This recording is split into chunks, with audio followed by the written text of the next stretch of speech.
So I wanted to start, we met virtually, but I'm Shonta Brunt-Larson and welcome to the Mother Unplugged 2.0 Summit. Thank you. Wanted to explain quickly about the purpose of the summit. So I basically spent 5 years of my life researching the connection between adulthood happiness and childhood. And one of the main things was mothers and reclaiming their health, their happiness, and predominantly their time. And I want to introduce you, Nicole, who's the CEO of Mum Trends, which basically gathers from the experts a lot of fresh and purposeful content, really for mothers of this generation. So we face different challenges today than our mothers did yesterday. And that's the reason that I'm speaking to you. One, predominantly because actually you're a role model. From being executive in Ralph Lauren to really having this purposeful driven business, to secondly having this site for mums and giving them, the latest in fitness, health and trends for this generation. So that's really why I wanted to bring you to the summit. Excellent. I'm so thrilled to be with you. So a few questions. What do you love most about being a mum? I love that it is creative and it's purposeful, and that it is also really inviting me to play and explore in ways that I don't know if I would if I were not a mother. So you're sort of going through your childhood in a way with them, but as the adult role model. But it's been a wonderful journey to reminding myself of all the fun it is to learn new things and to see things freshly through their eyes. And how many kids do you have? I have 2 girls. They are 12 and 9. Ah, okay. So you've gone through different parts of the journey, maybe you entering the teenage years. So we're almost there with the teenage years. And I started Mom Trends 10 years ago. Mm-hmm. So one of my daughters was not even born. The other one was quite small. And it was really meant to be a resource for other moms like me who were trying to find themselves in motherhood and to keep up to the things that they wanted to, that they had interest in, fashion, beauty, travel, and health and fitness, but didn't necessarily have time to do all the research. So when I started finding new products and services, I was bookmarking them with Mom Trends. And then the site has grown by word of mouth and through marketing and through my travel. And now we've got quite a sizable community. And we've got resources for new moms. And then, as I've gotten older, my kids, it's really brought those moms with us on the journey. But we're still definitely servicing the moms who are brand new or expecting. I would say definitely. And what challenges have you faced since being a mom and juggling all of this?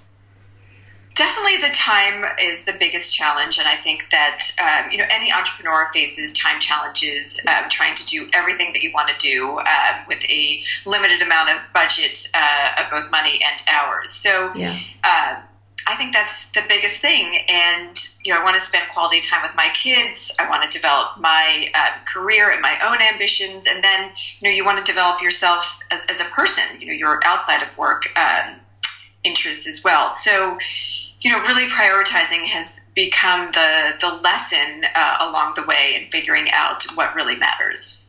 And so what changed? Was that the prioritization or what changed to enable you to tackle that? Yeah, I think letting go of perfection in a lot of realms. Some things just don't matter if they're perfect. Some things, matter to me more, that they have a level of polish to them. So really picking and choosing along the way. One example is with the school volunteering. I used to feel guilt about not signing up for every opportunity and being really visible with the school system. And I decided that if it wasn't an opportunity that I directly got to spend time with one of my daughters while volunteering and while supporting the school, it just didn't make sense for me. So letting things like that go. Also knowing that my relationships with my girlfriends, I try to have meaningful connections with them, but I don't have as many. So I've kind of pared down my group of friends and try to have deeper, meaningful relationships with the handful of friends that I do have. That's good advice. And have any opportunities come up from being a mum that you've grabbed? I mean, Mum Trends is, I guess, maybe the biggest one, but what opportunities you've just grabbed from being a mum? I definitely feel like the business opportunities for sure have been amazing for me. Some new friendships have also formed through the children. Kids being the greatest icebreaker when you're sleep deprived and have all of these new challenges in front of you. When you see another person in the same spot at the playground or at the doctor's or at an event, it's a great icebreaker to meet new people. And I've met some amazing women post-children, which has been tremendous. It's also been fantastic for my relationship with my husband. It's harder being married with kids, for sure, time for your significant other, but it is, the greatest project you'll ever have is raising children together. And I think that can bring people together, or it can be a huge challenge. And so for you guys, it's brought you together. Any tools and tips for that? Yes. Oh, yes. So we have a long-standing date night on Thursdays. So we've had, I think we're on 12 years. And we, even if it's just a simple dinner and a movie, sometimes we go to the opera, sometimes we'll go to a play, but just carving out that time for one another. Yeah. When we focus on our relationship, we really try not to talk too much about scheduling during that date night. We try not to make it all about super transactional, like you need to get this, and this done, and I'm going to do this, and this. We try to get back to the core of what we loved about each other before the kids came along. So finding time for that connection has been really important. Okay. And any other top tools and advice, not on necessarily the relationship, it's just interesting we delved off there into I think something that's really important as a family, but any other top tools and advice for busy mums like yourself? Yeah, I wrote a book that came out last year called Mom Boss, and it was really providing all of the tips that I've garnered over the past 10 years of running this business and a family. And one of the chapters that I really love in the book is all about mom guilt and what we can do to get over that and get past it. And I said there's very few instances when guilt serves you well. Occasionally, and very occasionally, it's purposeful and just to do a little gut check to make sure that you're spending your time wisely. But most of the time, your children are just, they will take everything you can give them, which that is their job. I mean, that is their role as children, is to push their boundaries and see, what they can get. So really not feeling guilty about having a career and a passion outside of raising them is so important, because I do feel like when you are living your best life, you're going to be your best version of a mom as well. And if you're not being fulfilled on more than just motherhood, I don't think you can give your kids the absolute best. So when it comes to mom guilt, I've really tried to explain to the girls what my business does for them in super practical terms.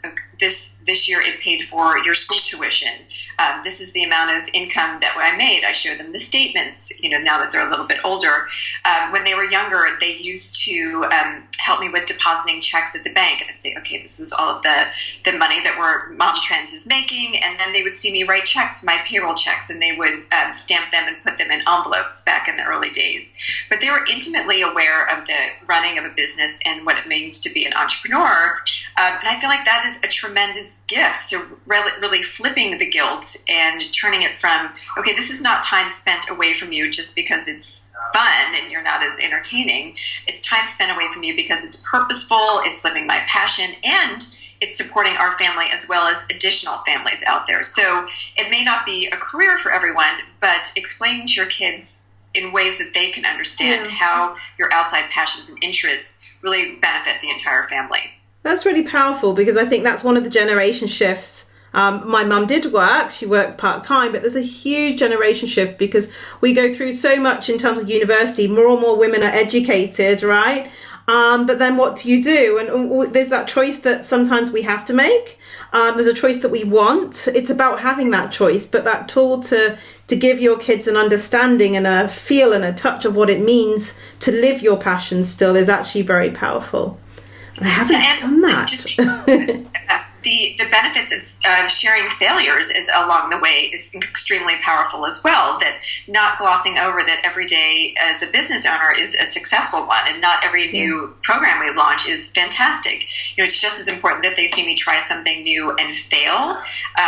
and recover from it and learn from it as they see the success as well. Wow. Okay. So what now? What's your focus now? You've Mum Trends, the book, Mum Boss. What's the focus now? Well, we are always, our number one commitment at all times is serving our community, providing the best content possible. I think what is on our plate now is really finding, where the millennial moms want to have conversations, like where they want to gather, where they want to ask questions and be served. And it's ever changing, where my generation of moms really grew up on the blogosphere. Yeah.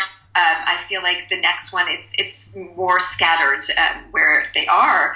And we've seen a big rise in our live events where we have events where we connect influencers with brands. And now we're seeing a bigger and bigger demand for in-person events to bring the brands and the bloggers or influencers together. And I think this will continue both with moms who are not influencers, but influencers as well, taking a step back from doing everything online and doing more things in person. So we're spending more and more energy on our in-person events. Have you got anything coming up in November, December, or beginning in January? Yes, so we do a big holiday preview event in New York City that'll be happening in November. Okay. And it's really a showcase on some of our top picks for gifts for the holidays, holiday entertaining trends. And then we do a ski event where we try to get first-time families up and running on skis. Last year we were at Camelback Resort in the Poconos, and we are currently in negotiations to find the site for our 2018 Switzerland. I know. Switzerland. So is there anything stopping you? In terms of making that happen? Chantel, it is the 25th hour in the day, always. Joking aside about the time commitments, there is still, it's funny to admit it, but there are still huge questions about the effectiveness of working with mom influencers. There are still a lot of companies, much more more traditional companies in finance, certainly within the car industry, who don't necessarily value the relationships of that mom to mom connection. So education is always a part of what I do, and explaining what we do at Mom Trends and how it can be beneficial to a brand. I wish 10 years in that everybody just got it right away, but they don't. So it is the long haul of educating and spreading the gospel of the power of the word of mom. Yeah. It's interesting because word of mouth has been kind of the traditional piece, and then it's so much education and convincing to the word of mum. Okay. So a few questions. So the second piece of the research, one was around the time of that you spend with your mum. The second was around sense making and how your kids experience the world. So what experiences do you want to give your kids to grow them and make their sense of the world? So we spent a lot of time, energy, and money on travel experiences with the girls to remove them from their New York City bubble. They go to a school that is delightfully integrated by a lot of different cultures. We live in Brooklyn, New York, and there are tons of children that were foreign-born in their class. It's fantastic, but they're in a socioeconomic bubble. Okay. So I do feel that travel, while they are experiencing other cultures just by living in New York City, because it's just the way it is. You walk down the street and there's, the Pakistani neighborhood and there's the traditional Russian neighborhood. I mean, it is definitely still a borough of neighborhoods within neighborhoods. But I don't think that they can view the world as a whole without getting out and traveling. So we spend a ton of our free time taking them on airplanes, trains, automobiles, getting them out of their comfort zones and experiencing new things. And cultures, right? Yeah. Okay, good. So I think that's a good one. And so two more questions. What's the one thing that you wish pregnant you knew before becoming a mother? If you could go back and tell pregnant you, what would you tell her? I would tell her to, number one, sleep more before the baby arrived, for sure. I think everybody tells their new girlfriends that. But the other one would be just the joy and the silliness that motherhood involves. Like, I have never laughed so much after having kids. It just is exponential, the amount of giggles that happen, especially when the kids are grade school and their sense of humor develop.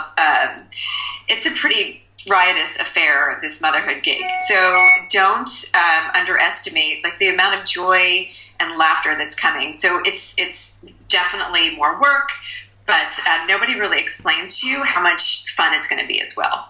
Okay. And finally then, what's the one thing that you're doing that excites you that you want to share with this group? I mean, you mentioned Mum Boss, but is there anything you want to share with this group that they can get involved in as an option for them?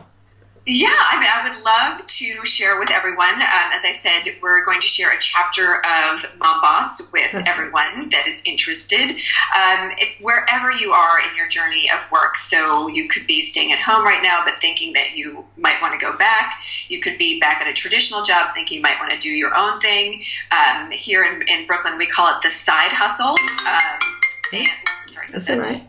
And the side hustle is a very popular thing because it's usually the woman's passion project, the thing that she's dreaming about making her career. So it can serve people in a lot of different ways. And I'd love for them. So what they would do is they'll take a little quiz to determine their personality type for entrepreneurism. And then we will share an appropriate chapter based off of that quiz so they can enter their journey of Mom Boss wherever they are along the way. That's very engaging. So that's going to be very valuable to a lot of people. Okay.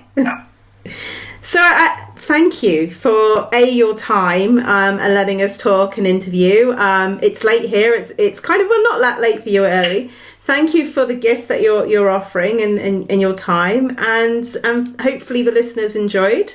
And the next interview will be around health. So if you tune in and listen to the next one, it's around health. Thank you very much, Nicole. Thank you so much. Okay, have a great day. Bye. Bye.